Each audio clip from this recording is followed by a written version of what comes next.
রাজনৈতিক পট পরিবর্তনের পর অন্তর্বর্তীকালীন সরকারের প্রধান হিসেবে ডক্টর মোহাম্মদ ইউনূসের নিউ ইয়র্কের এই সফর বাংলাদেশে নতুন কোন সমীকরণ নিয়ে আসতে যাচ্ছে কিংবা বাংলাদেশের রাজনীতিকে কি ধরনের নতুন বার্তা দিচ্ছে সেই সব কিছু নিয়ে আজকে আলোচনা করতে চাই। এজএডএসআরএম নিবেদিত দেশ সাম্প্রতিকে আপনাদের সবাইকে স্বাগত জানাচ্ছি। আমি তাসনুভা তন্নি। দর্শক, ইউনূস বাইডেন বৈঠক ও রাজনীতির বার্তা নিয়ে আজকের আলোচনায় আমার সাথে দুজন বিশেষ অতিথি আছেন। শুরুতেই আমার অতিথিদের সাথে পরিচয় করে দিচ্ছি। আমাদের সাথে আছেন এম হুমায়ুন কবির, সাবেক রাষ্ট্রদূত, এবং আছেন ডক্টর নুরুল আমিন ব্যাপারী, সাবেক অধ্যাপক ও চেয়ারম্যান রাষ্ট্রবিজ্ঞান বিভাগ, ঢাকা বিশ্ববিদ্যালয়। আপনাদের দুজনকে স্বাগত জানাচ্ছি আজকের আলোচনায়। এম হুমায়ুন কবির, আপনাকে দিয়ে আমি একটু শুরু করতে চাই। এই যে আমরা বলছিলাম আসলে এক ধরনের নতুন রাজনৈতিক পট পরিবর্তনের মধ্য দিয়ে আসলে আমরা দাঁড়িয়ে আছি, বাংলাদেশ নতুন বাংলাদেশ বলছি আমরা। সেই বাংলাদেশে অন্তর্বর্তীকালীন সরকার প্রধানের যেই সফর, অর্থাৎ তিনি আসলে যেভাবে বাংলাদেশকে রিপ্রেজেন্ট করছেন জাতিসংঘের সদর দপ্তরে গিয়ে, এবং তরুণদেরকে তিনি পরিচয় করিয়ে দিয়েছেন, তরুণদের মধ্য দিয়ে আসলে আমরা যেই নতুন বাংলাদেশকে পেয়েছি সেই জিনিসগুলো তিনি উল্লেখ করেছেন। এই বিষয়ে একটু জানতে চাই আপনার কাছে যে তরুণদের হাতেই দিয়ে আসলে এর পরবর্তী বাংলাদেশের ভাগ্য নির্ধারিত হবে, সেই বার্তা আসলে আমরা পেয়েছি কিনা? সেটা তো বটেই, ধন্যবাদ আপনাকে। সেটা বটেই, এবং সত্যি কথা বলতে কি বহুদিন পরে একটা জাতিসংঘের সদর দফতরে একটা হইচই অবস্থা তৈরি হয়েছে। আমি ওখানে কাজ করেছি, তো কাজে আমি খানিকটা বুঝতে পারি ওখানে কি হচ্ছে।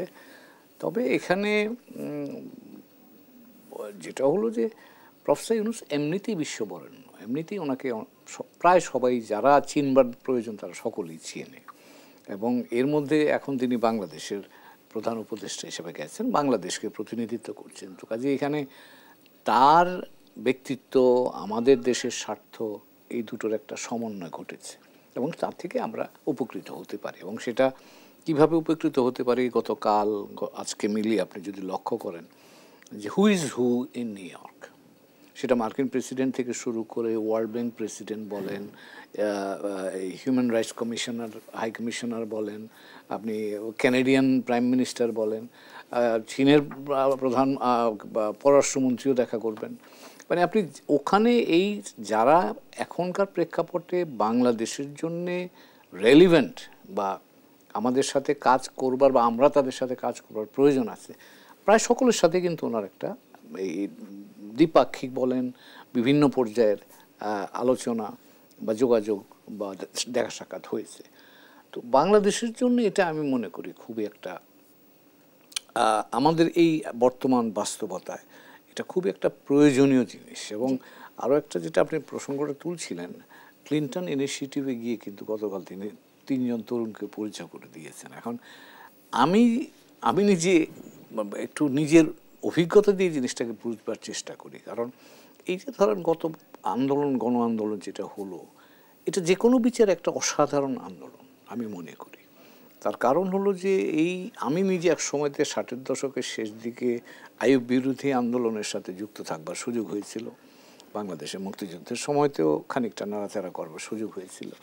আমাদের প্রজন্মে আমরা এই আন্দোলন বড় আন্দোলনই বলতে পারেন, বাংলাদেশের মুক্তিযুদ্ধ তো ছোট জিনিস ছিল না, কিন্তু এবারের যে ওদের যে স্মার্টনেসটা দেখেছি, ওদের যে কনসিস্টেন্সিটা দেখেছি, ওদের যে অর্গানাইজেশনাল স্কিলসগুলো, এটা অসাধারণ যে কোনো বিচারেই। তো কাজে সেই জায়গাতে প্রফেসর ইউনূস এই তরুণ প্রজন্মকে নিয়ে গেছেন এবং বাংলাদেশটাকে তিনি তারুণ্যের বাংলাদেশ হিসেবে পরিচয় করিয়ে দিচ্ছেন।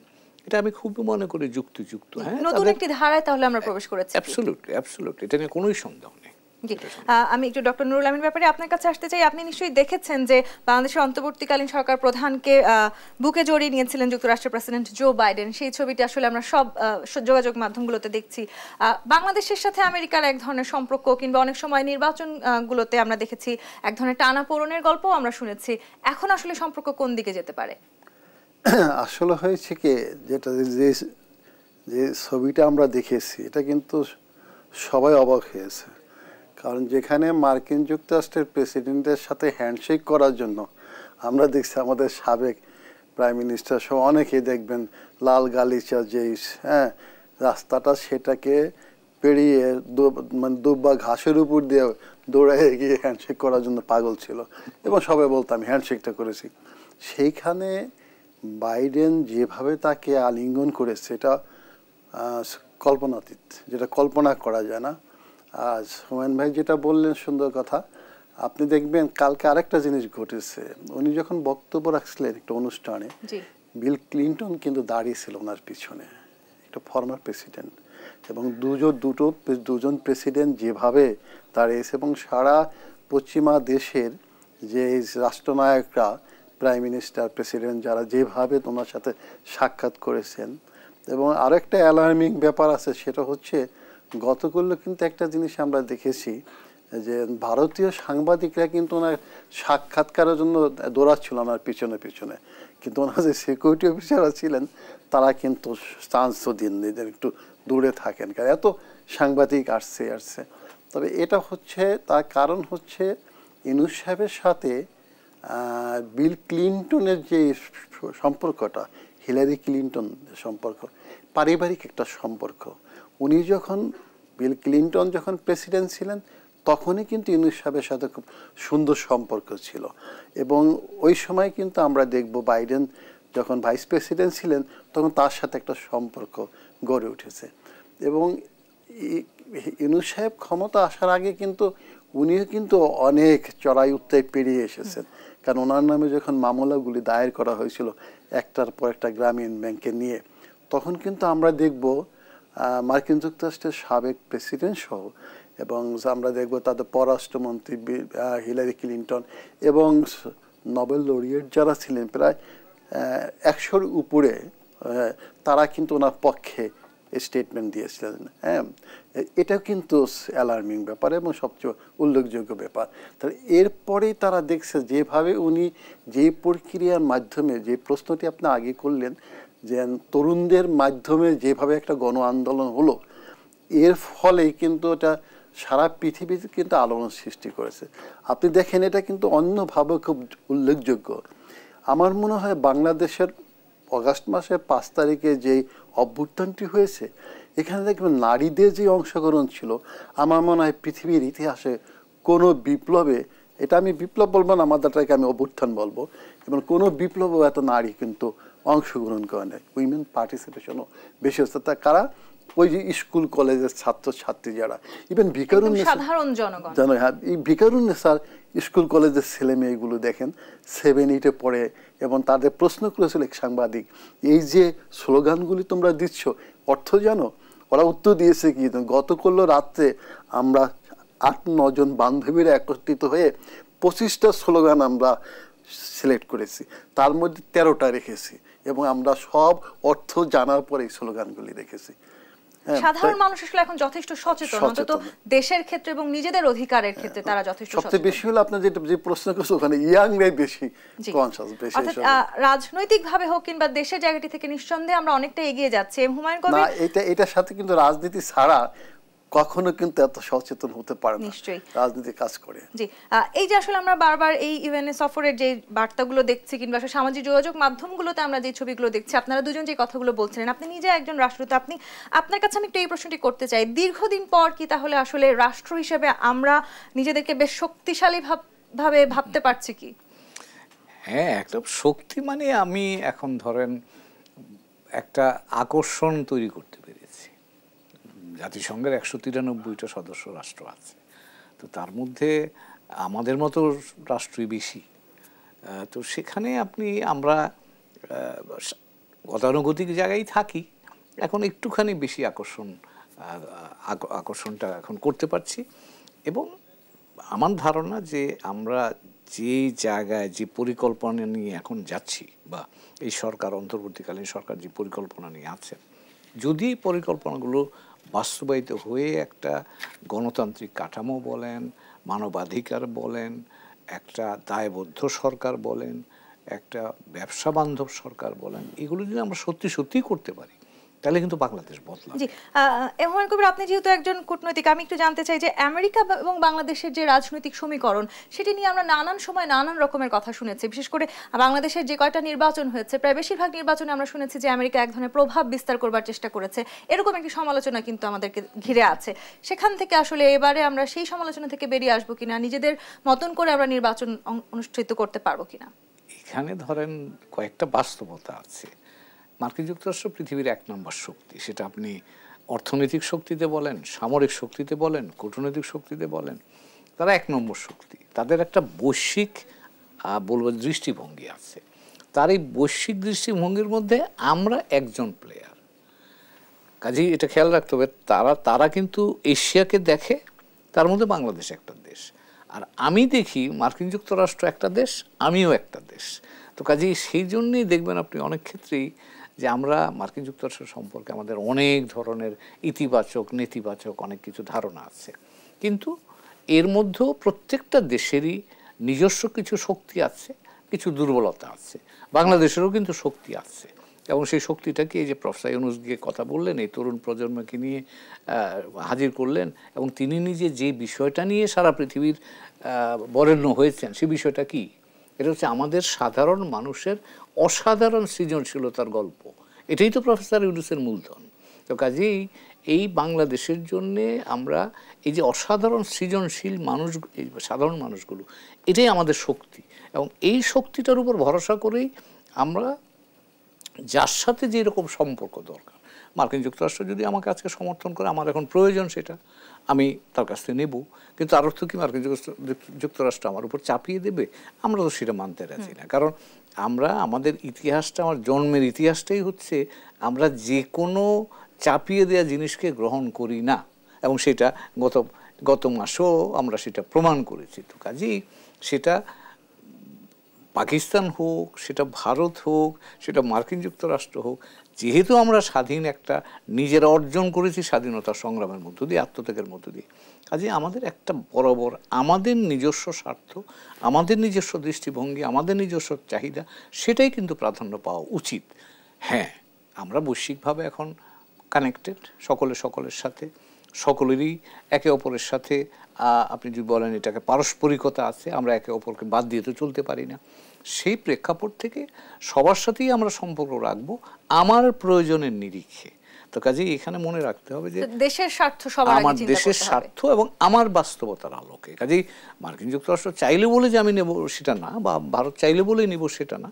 এখন ধরেন আমাদের এখনকার বাস্তবতায় আমরা উই নিড টেকনিক্যাল সাপোর্ট, কারণ আমরা অনেকগুলো নতুন রিফর্ম প্রোগ্রামস নিয়ে যাচ্ছি।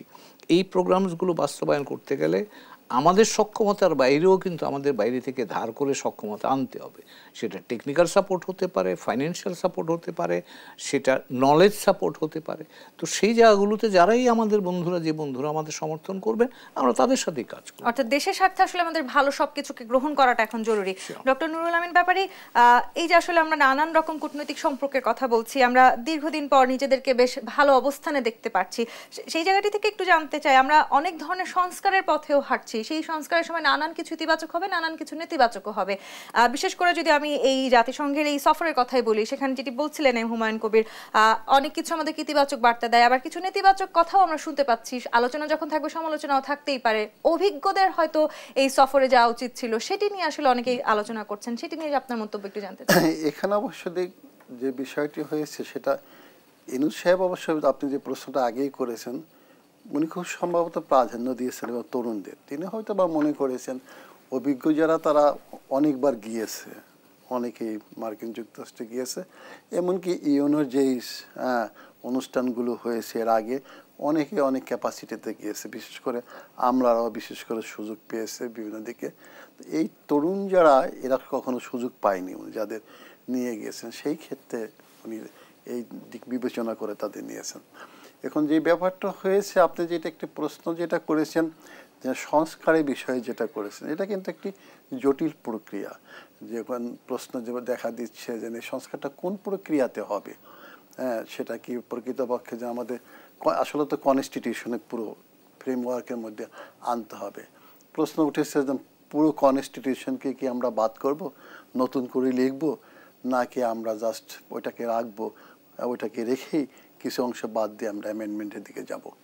তাই এখানে যে প্রশ্নটি হয়েছে, সেখানে দেখব যে এটি একটু জটিল প্রক্রিয়া দেখা দিবে, এবং আমার মনে হয় যাই ঘটুক, আজকে আপনি প্রশ্ন করেন না, হয়তো বা এসে পড়তে পারে জামাত ইসলামের আমির সাহেব যে প্রশ্ন আজকে করেছেন, এটা কিন্তু আবার একটা কন্ট্রোভার্সি সৃষ্টি করবে। হ্যাঁ, কারণ আমাদের যেটা হয়, আমি যেটা মনে করি, 71-কে কিন্তু আমরা অস্বীকার করতে পারবো না। যেমন করে আমি আর একটা কথা বলি, আমরা 47-কে কিন্তু অস্বীকার করতে পারি না। 47 হয়েছিল বিধায় 71 এসেছিল, এই 71 হয়েছিল বিধায় আমাদের এইগুলি হয়েছে। সুতরাং সেই ক্ষেত্রে দেখতে হবে যে আমাদের মূলটাকে ধরে তারপর পরিবর্তনগুলি আনতে হবে। আর সেটা বিপ্লবের মাধ্যমে যেটা হয় সেটা কিন্তু পুরো কনস্টিটিউশনকে বাতিল করে করা যায়, অভ্যুত্থানের মাধ্যমে কিন্তু অনেক পরিবর্তন সাধিত হয়। এখন সেই বিষয়টা কোন দিকে যাবে এটি নির্ভর করবে ইউনূস সাহেবের উপরে, অ্যাট দ্য সেম টাইম পশ্চিমাদের উপরও কিছু নির্ভর করবে। এই যে আসলে কূটনৈতিক সম্পর্কগুলো কোন দিকে যাচ্ছে সেটি নিয়ে নানানভাবে সমীকরণ পাল্টে যাওয়ার একটি সুযোগ থাকে। সেক্ষেত্রে ভারতের সাথে বাংলাদেশের যে সম্পর্ক সেটি নিয়ে এখন কিন্তু বহুল আলোচনা হচ্ছে। সেই জায়গাগুলো নিয়ে একটু আমরা জানতে চাই, ভারত বাংলাদেশ সম্পর্ক আসলে কোন দিকে এগোচ্ছে, বিশেষ করে এই অন্তর্বর্তীকালীন সরকার যখন দায়িত্ব নিয়েছেন এর পরে আসলে আমরা কি দেখতে যাচ্ছি। আমাকে বিরতি থেকে ফিরে উত্তর নিতে হবে। দর্শক ZSRM দেশ সাম্প্রতিক বিরতি নিয়ে ফিরছি, সাথেই থাকুন। এম হুমায়ুন কবির, আমরা ভারত বাংলাদেশের সম্পর্ক নিয়ে আলোচনা করছিলাম। বিরতিতে যাবার আগে আমি প্রশ্ন রেখেছিলাম আসলে ভারত বাংলাদেশের সম্পর্ক ঠিক কোন দিকে এগিয়ে যাচ্ছে, আমরা আসলে রাজনৈতিকভাবে প্রতিবেশী দেশগুলোর সাথে ঠিক যেই সমীকরণে এগোনোর কথা ছিল সেভাবে এগোতে পারছি কিনা। ধন্যবাদ আপনাকে। এই নিউ ইয়র্কে কিন্তু আমরা এই বাংলাদেশ ভারত সম্পর্ক নিয়ে কিন্তু কাজ হয়েছে। গত পরশু দিনই ভারতের পররাষ্ট্রমন্ত্রী আমাদের পররাষ্ট্র উপদেষ্টা মহোদয়ের মধ্যে একটা দ্বিপাক্ষিক সভা হয়েছে। তো কাজেই তাতে দুই পক্ষ রাজি হয়েছে যে আমাদের সম্পর্কটা স্বাভাবিকভাবে সামনে এগিয়ে যাতে তারা কাজ করবেন।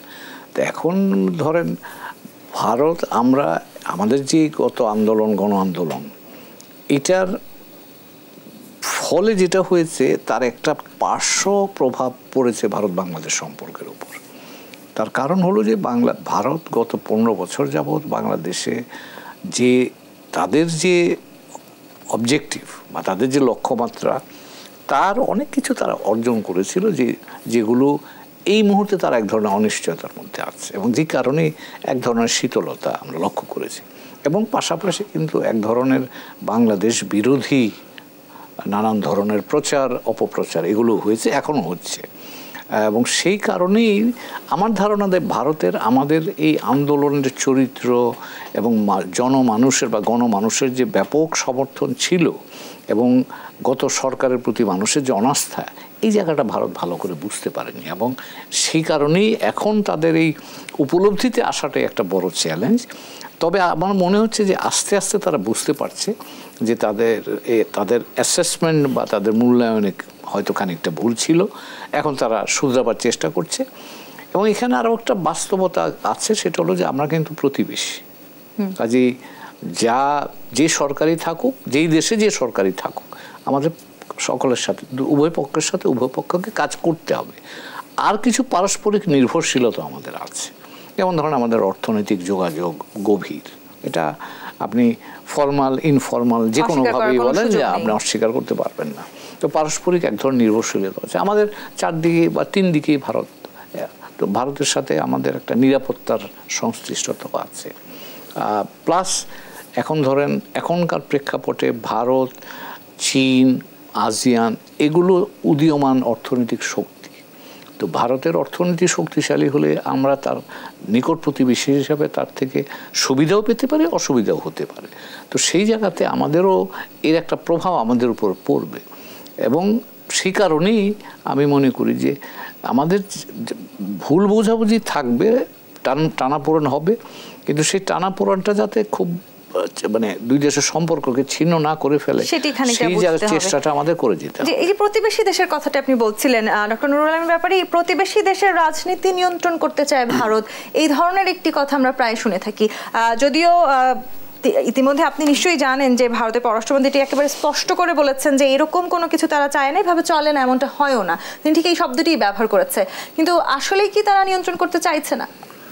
আসলে ভারতের সাথে আমাদের গত 15 বছরের যে রিলেশনশিপটা, এটি কিন্তু রিলেশনশিপটা দুটো দেশের স্বার্থের দিকে লক্ষ্য রেখে সাধারণত আমরা দেখব হয়নি, কিন্তু অনেকটা প্রকৃত বিশ্লেষণ করতে হলে পররাষ্ট্রনীতিটা বিশেষ করে নির্ধারিত হয়। আমার দেশে পররাষ্ট্রনীতি নির্ধারিত হবে ডোমেস্টিক পলিসি, কিন্তু এখানে ডিটারমাইনিং ফ্যাক্টর, এবং সেদিকে আমার স্বার্থটা আমি দেখব, ভারত কিন্তু তার স্বার্থ ভারত দেখবে।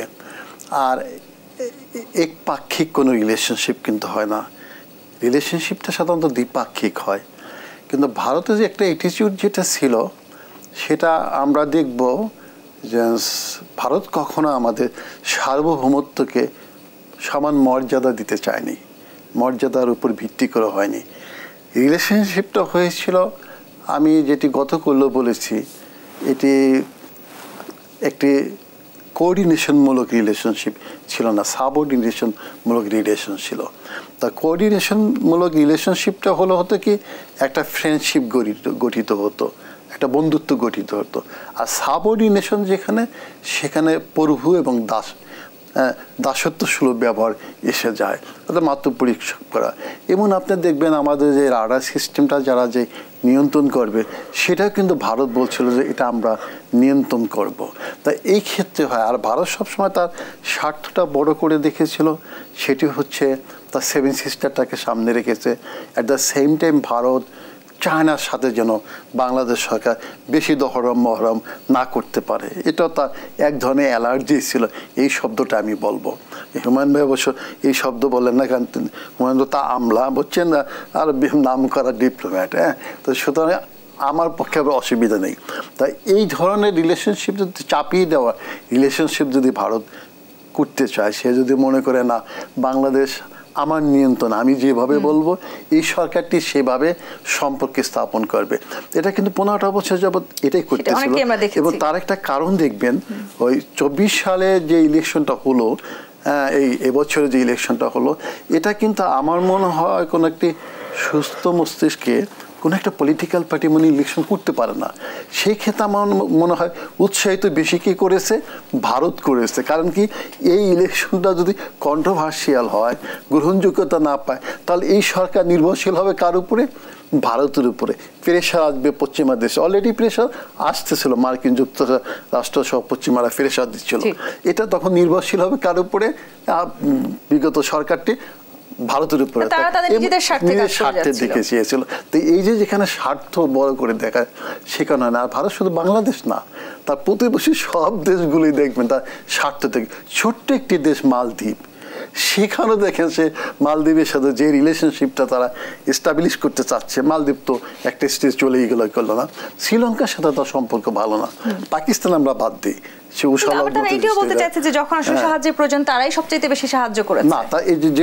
হুমায়ুনের যে কথা বলে এটা সত্যি, কারণ ভারত আমাদের প্রতিবেশী, যতই গন্ডগোল হোক আমি প্রতিবেশীকে কিন্তু আমি দূরে তাড়িয়ে দিতে পারি না। এখানে আমি একটু জানতে চাই হুমায়ুন কবির, এই যে আসলে আমরা কূটনীতি নিয়ে আলোচনা করছি, কূটনীতিতে ডায়নামিক্স থাকবে এবং সেই ডায়নামিক্সে কূটনীতি বুঝতে হবে, শিখতে হবে এবং সেই অনুযায়ী সাড়াও দিতে হবে আসলে একটি রাষ্ট্রকে। সেই জায়গাটিতে আসলে দাঁড়িয়ে বাংলাদেশে বর্তমান যে প্রেক্ষাপট আছে, বাস্তবতা, সেখানে আমরা কতটুকু পারছি সেভাবে সাড়া দিতে? দিচ্ছি, আমরাও দিচ্ছি, তারাও দিচ্ছে। যেমন ধরুন, আমাদের পররাষ্ট্র উপদেষ্টা মহোদয় নিউ ইয়র্কে মিটিং করলেন, তো সেটা আমরা চেয়েছিলাম প্রধানমন্ত্রী পর্যায়ে বা সরকার প্রধান পর্যায়ে, সেটা যেহেতু হয় নাই, তার বিকল্প হিসেবে তারা বলেছে তাদের পররাষ্ট্রমন্ত্রীর সাথে মিটিং হতে পারে। আমরা রেসপন্ড করেছি, ইয়েস উই এগ্রি, আমরা বসি। তো কাজেই এখানে দুই দিক থেকেই কিছু উদ্যোগ থাকবে, সাড়া থাকবে, এটাই হয়, এটাই নিয়ম। এবং আমার ধারণা জয়শঙ্কর ভারতের পররাষ্ট্রমন্ত্রী গতকাল যে কথাটা বলেছেন খুবই গুরুত্বপূর্ণ, যেটা আপনি বলছিলেন যে বাস্তবতা তো আমাদের মানতে হবে, আমরা সব দেশে সব কিছু নিয়ন্ত্রণ করতে পারি না। সেটা ভারত কেন, মার্কিন যুক্তরাষ্ট্রও পারে না। কাজে এটা সম্ভব না, আপনি সব কিছু পারবেন না, কিছু হয়তো পারা যায়। এবং ভারত সেই কিছুটার জায়গায় করতে গিয়ে কিন্তু এই মানে একপাক্ষিক হয়ে গিয়ে আজকে এই চ্যালেঞ্জগুলো তার তৈরি হয়েছে। আদারওয়াইজ আমি মনে করি যে একটা ব্যালেন্স রিলেশনশিপ থাকলে আমরাও হয়তো অনেক দূরে গিয়ে যেতে পারবো। কিন্তু দিন শেষে আসলে নির্বাচন নিয়ে আমরা সবচেয়ে বেশি আমাদের সচেতন হতে হবে এবং এই যে পশ্চিমা প্রভাব হোক কিংবা আসলে ভারতের প্রভাব, সেটি তো আসলে নির্বাচন ঘিরেই আমাদের যত চিন্তা। অন্তর্বর্তীকালীন সরকার কিন্তু 1.5 মাসেরও বেশি সময় পার করেছে, আমরা সংস্কারের কথা বলছি, কিন্তু নির্বাচনের পথে আসলে আমরা কতখানি হাঁটতে পারছি, কতখানি নির্বাচনের রূপরেখা আমরা ঠিক করতে পেরেছি, সেটিও এখন একটি বড় প্রশ্ন থেকে যায় কিনা। আমি এই প্রশ্ন প্রশ্নের উত্তরও নিব, আরও একটি বিরতি থেকে ফিরতে হবে। ZSRM দেশ সাম্প্রতিক আরও একটি বিরতি নিয়ে ফিরছি, সাথেই থাকুন। ZSRM দেশ সাম্প্রতিক দেখছেন। ডক্টর নুরুল আলম ব্যাপারী, আমরা যখনই আসলে রাজনীতির বার্তা নিয়ে আলোচনা করতে চাই সেই সময়টাতে নিশ্চয়ই আমাদেরকে নির্বাচনে ফিরে যেতে হবে এবং গণতান্ত্রিক ধারায় ফিরে যেতে হলে নির্বাচন খুবই জরুরি। সেক্ষেত্রে একটু জানতে চাই, আমরা অনেক বেশি যে শব্দটি এখন ব্যবহার করছি সেটা হচ্ছে যৌক্তিক একটি সময়, অর্থাৎ আমরা নানান ধরনের সংস্কারের কথা বলছি, কিন্তু সেই সংস্কারের মধ্য দিয়ে তো আমাদেরকে একটি নির্বাচনও অনুষ্ঠিত করতে হবে। বাংলাদেশের সেনাপ্রধান তিনি বলেছেন যে 18 মাসের মধ্যে একটি নির্বাচনের আভাস হয়তো তিনি দিয়েছেন। সম্ভব কি? আমার যেটা মনে হচ্ছে যে আসলে তো নির্বাচনের ঘোষণাটা সেনাবাহিনী প্রধান না দিয়ে ইউনূস সাহেব অথবা তার এই উপদেষ্টা পরিষদ থেকে কেউ দিলে সবচেয়ে ভালো হতো। এটা নিয়ে একটা প্রশ্নবোধক চিহ্ন এখানে দেখা দিবে যে উনি সেনাবাহিনী প্রধান হয়ে নির্বাচন তারিখ কেন ঘোষণা করলো। তা আমার যা মনে হয়েছে, দুদিন আগে কিন্তু ইউনূস সাহেব যাওয়ার আগে ইউনূস সাহেবের অফিসে বৈঠক হয়েছে, সেখানে হয়তো বা আলোচনা হয়েছে, বিভিন্ন দিক চিন্তা ভাবনা করে হয়তো বা ডেট দিয়েছে। কিন্তু আমার মনে হয় যদি একটি মিনিংফুল একটি ইলেকশন করতে চায় তাহলে আমার মনে একটু সময় লাগবে আরও।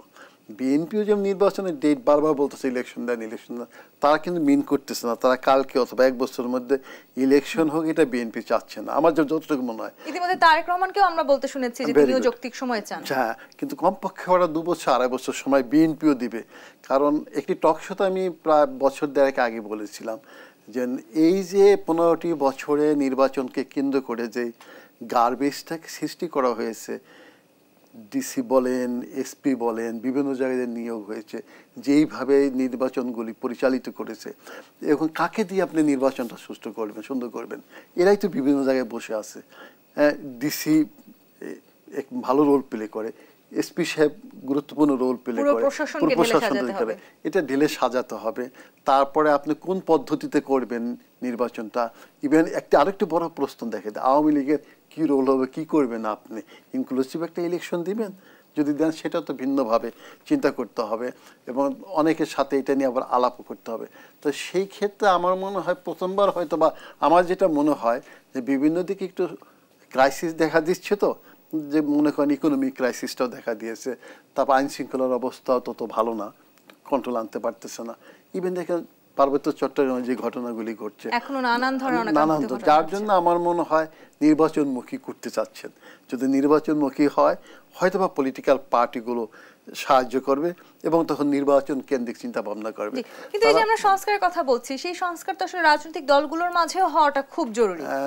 আমি তো বলতে চাচ্ছি যে গণতন্ত্র তো শুধু আপনার মুখে বললে হবে না, আর গণতান্ত্রিক ইনস্টিটিউশনগুলো যেমন লাগবে তেমন একটা পার্টির মধ্যে কিন্তু গণতন্ত্র লাগবে। এবং গণতান্ত্রিক সমাজে কিন্তু পরিবারের মধ্যে দেখবেন গণতন্ত্র আছে। আপনি আমার পার্টির মধ্যে যদি গণতন্ত্র না থাকে তাহলে আপনি কিভাবে আপনার জাতীয় পর্যায়ে গণতন্ত্র করবেন? হ্যাঁ, সেখানে দেখবেন আমাদের আওয়ামী লীগ, বিএনপি দুটো বড় পার্টি বলি, এই দুটো পার্টির মধ্যে সমালোচনা কি আত্মসমালোচনা আমরা দেখতে পাই না। কিন্তু আমরা জানি একটি পার্টি সমালোচনা, আত্মসমালোচনা ছাড়া কখনো বিকাশ লাভ করতে পারে। তাদের আসলে যে পরিবর্তিত হতে হবে সেটি নিশ্চয়ই এই গণঅভ্যুত্থান আমাদেরকে চোখে আঙুল দিয়ে বুঝিয়ে দিয়েছে। এইটা যদি তারা না হয় তাহলে তো বোকামি করবে, তাহলে কোনো সুবিধা অতীতে আসলে ফিরে যাওয়ার আর হয়তো সুযোগ নেই। হুমায়ুন কবির, কার্যত আসলে বাংলাদেশের একটি বড় রাজনৈতিক দল অর্থাৎ আওয়ামী লীগ কিন্তু এই মুহূর্তে রাজনীতির মাঠে নেই। সুষ্ঠু একটি নির্বাচন হতে হলে নিশ্চয়ই যারা ভোটার আছেন, রাষ্ট্রের যারা মালিকানা দায়িত্বে আছেন, সাধারণ জনগণ, তাদেরকে বেছে নেওয়ার সুযোগ দিতে হবে। সেই সুযোগটি থেকে কি আমরা খানিকটা এখনো দূরে সরে আছি? নাই দুটোই বলা যায়। তার কারণ হলো যে ধরেন যে কথা শুনছি সরকারের বিভিন্ন নেতৃবৃন্দ যারা আছেন তারা যেটা বলছেন যে এখানে যে গণহত্যা হয়েছে তার বিচার হওয়ার পরেই তারা রাজনীতি করতে পারবে বা এরকম কথাবার্তা একটা বলা হচ্ছে। কিন্তু এটাও তো সত্যি কথা যে আওয়ামী লীগ দেশের একটা বড় রাজনৈতিক দল ছিল, এখন খুঁজে পাওয়া যাচ্ছে না, কিন্তু ছিল। এবং সেই জায়গায় যে কোনো বিচারেই প্রফেসর নুরুল আমিন যেটা বললেন, আপনি যদি ইনক্লুসিভ ইলেকশন করতে চান তাহলে এখানে যারা আছে তাদেরকে আপনি সুযোগ দিতে হবে। কিন্তু আমি একটু আপনার কথা সাথে যুক্ত করতে চাই হুমায়ুন কবির, যে রাজনৈতিক দলের প্রত্যেকজন নেতাই আসলে পলাতক, প্রায় আমরা পলাতকই বলতে চাই, তারা যদি নির্বাচনেও আসেন জনগণ সেই আস্থা কি আদৌ তাদের উপর রাখতে পারবে? সেটা জনগণের সিদ্ধান্ত। আস্থা না থাকলে তারা ভোট দেবে না, আর ভোট না দিলে তারা পাস করবে না। তো কাজেই কিন্তু গণতান্ত্রিক প্রক্রিয়ার আমরা যদি একটা অংশগ্রহণমূলক নির্বাচন, বিশ্বাসযোগ্য নির্বাচন চাই, তাহলে আপনাকে এখানে যারা রাজনৈতিক দল আছে তাদের সকলকে সুযোগ দিতে হবে। চয়েস তাদের, তারা কেউ আসতে পারে, নাও আসতে পারে, কিন্তু সুযোগটা দিতে হবে। এবং এখানে আরও একটা কথা আমি বলে রাখতে চাই, নির্বাচন কিন্তু 8-এ হয়েছে, 14-তে হয়েছে, 18-তে হয়েছে, 24-এও হয়েছে। যে নির্বাচন মানেই কিন্তু গণতন্ত্র নয়, কিন্তু এটা মনে রাখতে হবে। নির্বাচন গণতান্ত্রিক প্রক্রিয়ার একটা ধাপ।